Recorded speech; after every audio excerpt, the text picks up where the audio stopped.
Doctor ने इलाज बताया, अब इलाज पे अमल करेगा तब तो उसका रोग दूर होगा, और अमल ही नहीं करेगा तो फिर रोग कैसे दूर होगा? ख्याल में आया? ऐसे ही भगवान का दर्शन किसको सम्यक दर्शन में हेतु है, कारण है कि जो सम्यक दर्शन की तीव्रतम जिज्ञासा से जाए, भगवान के साक्षी होकर भगवान की मुद्रा को निहारते हुए अपनी मुद्रा को निहारे, अपने स्वरूप को देखे, तो उसको क्या है, ये निज अनुभूति है, उसके लिए अनुभूति का कारण है। हम तो बचपन से करते आ रहे हैं और बुजुर्ग लोग भी बचपन से करते आ रहे हैं, उनका तो पूरा बुढ़ापा निकल गया, फिर भी सम्यक दर्शन नहीं हुआ। तो भगवान की गलती है कि तुम्हारी गलती है? किसकी गलती है? हाँ, भगवान किसी से कुछ लेते नहीं, किसी को कुछ देते नहीं। ख्याल में आया? तो वो सम्यक दर्शन देते हो, ऐसी बात नहीं है। तो ये क्या लिखा है यहाँ पे, इस बात को हमें बहुत अच्छी तरीके से समझना पड़ेगा। क्या लिखा कि भवि जन को निज अनुभूति है, भवि जीव को निज अनुभूति के कारणभूत है। जब वो जीव परम शांत मुद्रा को बहुमान के साथ दर्शन करता है, बहुत उसके अंदर में भगवान की भक्ति उमड़ती है, स्तुति का भाव आता है, और वो भगवान की छवि को देखकर अपनी छवि में निमग्न हो जाता है, तब ये बात लागू पड़ती है। क्या लिखा आगे भी बहुत प्यारी बात लिखी है, उसको ध्यान से सुनना। देखिए क्या पंक्ति है, अभिभागन वच जोगे बसाए। क्या लिखा, भवि भागन जोगे बसाए, ध्वनि है सुनी ब्रह्म नसाए। ये छंद के माध्यम से करना क्या चाह रहे हैं, क्या बताना चाह रहे हैं कवि? ये कहना चाह रहे हैं कि भाई भवि भागन बच जोगे बसाए, क्या मतलब है इसका? जो पंक्ति, जो वर्ड आया है यहाँ पे, दो बार आया, भवि जन और फिर नीचे भवि। जो भव्य जीव है ना, भव्य जीव, भव्य जीव क्या करते हैं? देखो भगवान महावीर का समोसरण लगा है ना, भगवान महावीर का समोसरण लग गया था, लेकिन उनकी 66 दिन तक दिव्य ध्वनि नहीं खिली। इसके लिए क्या कारण था भाई? क्योंकि उनके गंधर्व नहीं थे। वो चाहते तो दिव्य ध्वनि खिलाना चालू कर देते ना, क्या दिक्कत थी? भगवान थे भाई, क्या दिक्कत थी? तो बोले नहीं, ऐसा नहीं होता है, जो भी होता है वो सहज होता है, सहज। उनकी दिव्य ध्वनि 66 दिन तक नहीं खिलनी थी तो नहीं खिली, उसमें कोई इंद्र भी सहायक नहीं बन पाया। क्या सौधर्म इंद्र ऐसा नहीं कर सकता था? उसको ज्ञान नहीं था कि भाई गणधर नहीं है तो हम गणधर की व्यवस्था कर देवे। जो काम नहीं होना था तो नहीं हुआ, जो काम 66 दिन बाद होने वाला था वो 66 दिन बाद ही होना था, तब हुआ। तब उसको याद आई कि यार गणधर नहीं है, तो 66 दिन हो गए, अब गणधर की खोज की जाए। खोज के लेके आए और गौतम स्वामी आए और समझो दिव्य ध्वनि खिलना चालू हो गई। तो इसमें ये क्या लिखा है, भवि भागन वच जोगे बसाए, मतलब भव्य जीवों के भाग्य से, किसके? भव्य जीवों के। हाँ, जब तक भाग्य नहीं था भव्य जीवों का, तब तक दिव्य ध्वनि नहीं खिली, और भाग्य भी होता तो भी जरूरी नहीं था कि दिव्य ध्वनि खिल जाती। बहुत सारे लोग बैठे थे वहां पे समोसरण में भगवान के, और वो थक गए, एक दिन नहीं, 2 दिन नहीं, 3 दिन नहीं, 4 दिन नहीं। आपको आज की कंडीशन ध्यान में आ रही है ना, लॉकडाउन की स्थिति में हम घर में ही बंद है, कितने दिन हो गए? इतना मन करता है हमारा कि यार कब बाहर जाएं, कब बाहर जाएं। बहुत हो गया लॉकडाउन, अब मैं नहीं मानता लॉकडाउन को। होती है इच्छा कि नहीं होती है? ऐसी भगवान के समोसरण में भी ऐसी इच्छा होती होगी लोगों की, नहीं सुन खिल रही है, नहीं खिल रही है दिव्य ध्वनि। आवाज कौन कर रहा है भाई? आवाज नहीं करो। दिव्य ध्वनि नहीं खिल रही है तो हम अब क्यों बैठे हैं? ख्याल में आया? परेशान होके लोग बाग भाग गए होंगे, लेकिन जिनका भाग्योदय था वो 66 दिन तक बैठे रहे, उसी स्थिति में बैठे रहे। को पूरा भरोसा था कि भगवान समोसरण में विराजमान हुए हैं तो उनकी दिव्य ध्वनि खिरेगी खिरेगी और खिरेगी। और फिर उनका वचन योग, किनका? वचन योग के माध्यम से दिव्य ध्वनि खिरती है। भगवान चाहे तो दिव्य ध्वनि नहीं खिरती, उनका ऐसा वचन योग पकता है तो दिव्य ध्वनि खिरती है। ख्याल में आया? और वचन क्या है?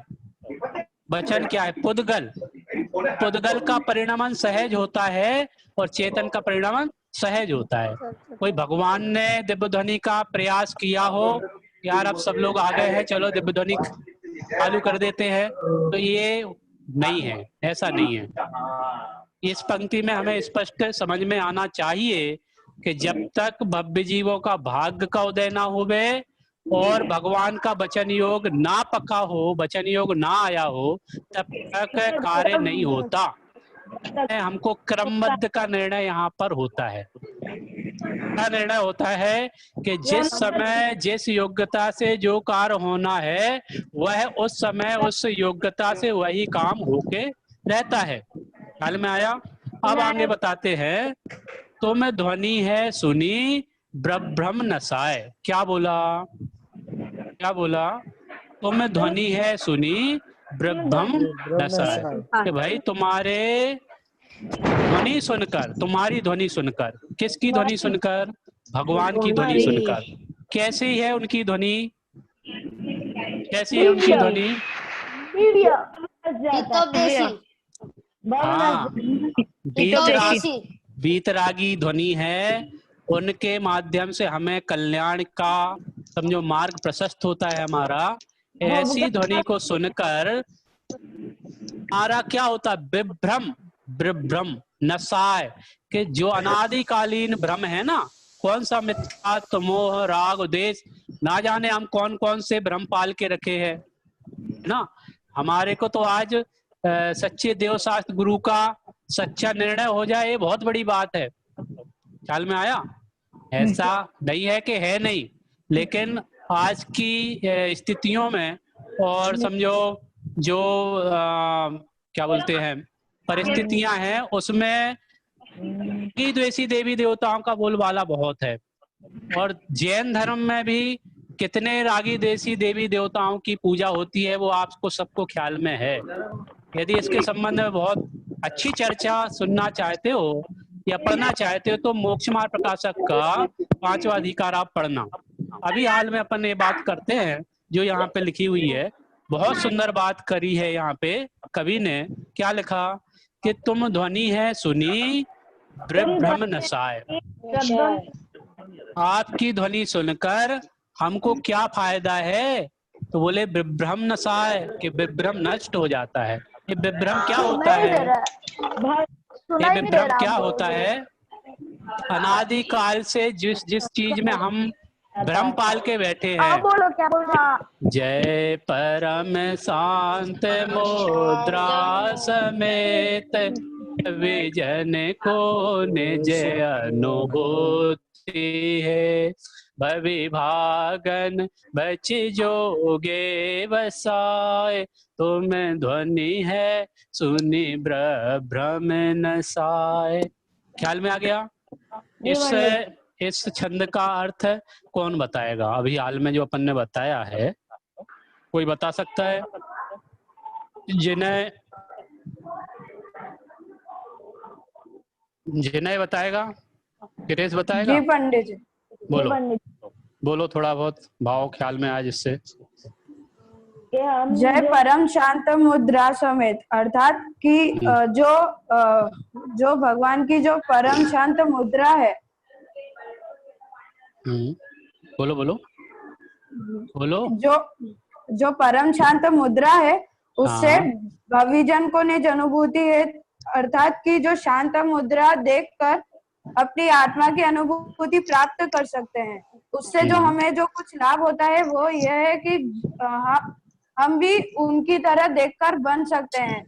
जिन दर्शन का निज दर्शन पा, ऐसा भी आता है। यानी अपन उनकी परम शांत मुद्रा को देखकर अपने नीच की अनुभूति को प्राप्त कर सकते हैं। बराबर है। मैं अभी एक बात और इसमें, हाँ हाँ बोलो बोलो। भवि भागन वच जोगे वशाय तुम धुनी है सुनी हुई ब्रह्म नशाय। उसमें इन पंक्तियों का अर्थ ये है कि जो भव्य जीव होते हैं उनके भाग्य से और उनके वचन योग से, ये दो चीजों से उनको दिव्य ध्वनि सुनने को मिलती है, और उसकी यानी उसके सुनने से जो उनका मिथ्या भ्रम है वो नष्ट हो जाता है। ठीक है। कुल मिला के इसमें हमें ये समझना पड़ेगा कि जब तक हम ध्वनि नहीं सुनेंगे तब तक तो भ्रम दूर होने से रहा। बताओ, कोई दिव्य ध्वनि जानेगा ही नहीं, सुनेगा ही नहीं, जिनवाणी को पढ़ेगा ही नहीं, तो उसका तो भ्रम, अज्ञान, मिथ्यात्व, राग, उद्देश्य ये नष्ट होंगे क्या? अपने आप थोड़ी हो जाएंगे।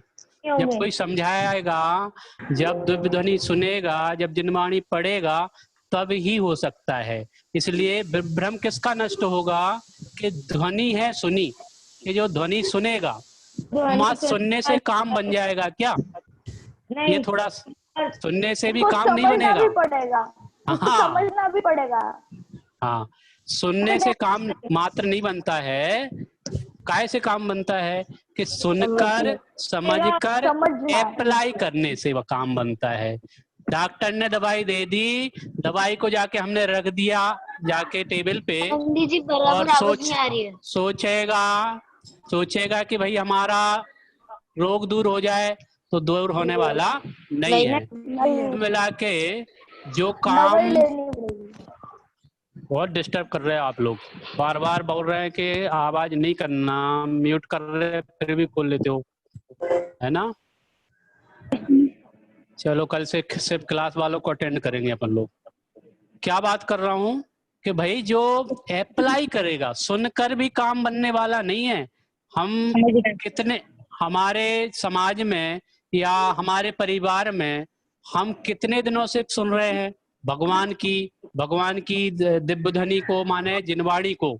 अभी वर्तमान में तो दिव्य ध्वनि किन नहीं रही है, लेकिन गुरुदेव श्री के सीडी प्रवचनों के माध्यम से, विद्वानों के प्रवचनों के माध्यम से, शास्त्रों को पढ़कर, बहुत सारी चीजों को हम कर करके ध्वनि सुन रहे हैं।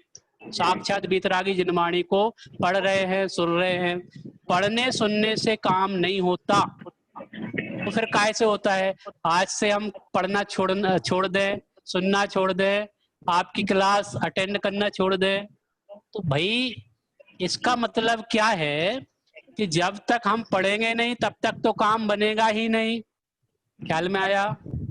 और अच्छा, सुन लिया, सुनने के बाद क्या करना कि उसको अपने जीवन में अप्लाई भी करना। जो हुए आज तक अरिहंत, सबने अपनाया यही पंथ। और क्या लिखा आगे? उपदेश दिया इसी ही प्रकार, हो मेरा उनको नमस्कार। तो भाई जब जितने भी अरिहंत आज तक हुए, जितने भी हुए हैं, जितने भी सिद्ध हुए हैं, सबने एक ही काम किया है। जो काम आपने किया है वही काम हम यदि करेंगे तो हमारा काम होगा, नहीं तो काम नहीं होगा। समझ में आया? ये हमें ख्याल में आना चाहिए। अब अपना अगला छंद अपन पढ़ते हैं, इसका विचार कल करेंगे खास, है ना? चलिए। गुण चिंतत निज पर विवेक, प्रगटे विगटे आपद अनेक। तुम जग भूषण दो, सड़े वियोग सब मायोग विकल्प मोक्ष। अभी तक अपन ने भगवान की वीतरागता, भगवान की सर्वज्ञता और उनके मुद्रा को देखकर, उनकी शांत छवि को देखकर हमें क्या फायदा होता है, हमें क्या लाभ है। लाभ के बिना तो हम कोई काम करेंगे नहीं। तो हमें यहाँ पे छंद के माध्यम से लाभ बताए गए, और भी चौथे से लेके छठवें तक भगवान के स्वरूप को ही बताया गया है। उनकी जो ध्वनि है इसके बारे में बात करी, तो उनके गुणों के चिंतन के संबंध में क्या हो सकता है, उनके गुणों का चिंतन करके हम क्या मिलेगा हमको, ये भी बात करेंगे। इस प्रकार से हम समझो बात कर रहे थे कि ब्रह्म नसता है और अनुभूति होती है और उनका वचन का योग होना चाहिए और हमारे भाग्य का उदय होना चाहिए, तो हमको हमारा काम बन सकता है। अगली चर्चा अपन इसकी कल करेंगे। अभी तक अपन ने 3 छंद पढ़े हैं, तो यदि आपको इसमें कोई डाउट हो कक्षा 9वीं के छात्र इससे पूछ सकते हैं। आपको बोलो, कुछ बोल रहे हो? हाँ पंडित, मेरे को याद हो गया। सुनाओ, जल्दी सुनाओ। निजानंद रसली सौजिनेन्द्र जयवंतमित हरिरज रहस्यहीन जय वीतराग विज्ञान पर जय मोहति बिरको हरण सुर जय ज्ञान अनंतानंतदा तद्रग सुख वीरजम दित अपार जय परम शांत मुद्रा समेत भविजन को निज अनुभूति है तब विभाग न बचे जो तुम दुनिया सुनी विभ्रम नशाय तुम गुण चिंतत निज पर विवेक प्रगटे विघटे आपद अनेक तुम जग भूषण तु क्षण वियुक्त सब महिमा विकल्प मुक्त ठीक है, चलो। ओके ओके ओके, निवाणी स्तुति करते हैं संक्षेप में और फिर इसके बाद अपन ने देन जय मैं बताए है उसके लिए जिन वाणी माँ को वंदना सतबार है।